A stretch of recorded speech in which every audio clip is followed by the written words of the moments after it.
Durham city workers continuing their fight for fair pay. This is something we've been following for months now. In September, sanitation workers refused to load their trucks for 6 days in protest of low pay. City workers now demanding a living wage of at least $25 an hour. Akila Davis joining us live now. And Akila, the workers plan to bring their pleas to the Durham City Council tonight.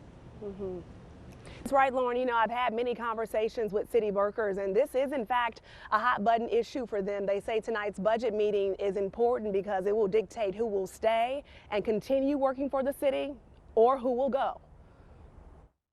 A lot of my co-workers are leaving the job to start their own companies.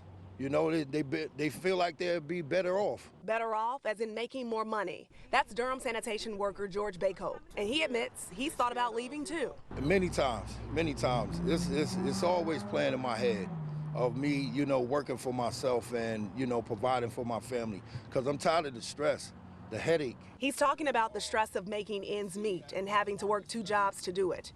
He and other city workers want what they're calling a family supporting wage of at least $25 an hour. Those demands come as sanitation workers walked off the job for days in September of last year, demanding higher wages as trash piled up in communities across the Bull City. George says if the city doesn't increase wages, that could happen again. Anything is possible. Back in September, we put the city on notice. It's been 6 months since then. They should have came up with a solution. I fully anticipate that we will be passing a significant pay increase for our city workers come June. I also anticipate that we'll probably be passing a tax increase as well along with that. But Mayor Pro Tem Mark Anthony Middleton wouldn't say how much of an increase the city is willing to give. I did ask him if $25 an hour for all city workers was feasible. Let me just say, philosophically, absolutely I support it.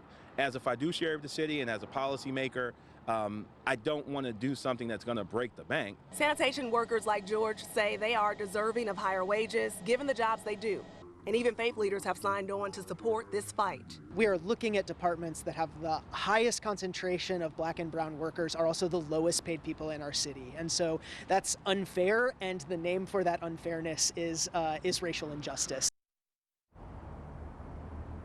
Okay, and back out here live, the Durham Firefighters Union released this statement to me moments ago saying, quote, at the present time, over 100 firefighters are paid below the Durham livable wage on an hourly basis. We urge the City Council to build back a stronger Durham Fire Department by paying us the livable wage for every hour that we work.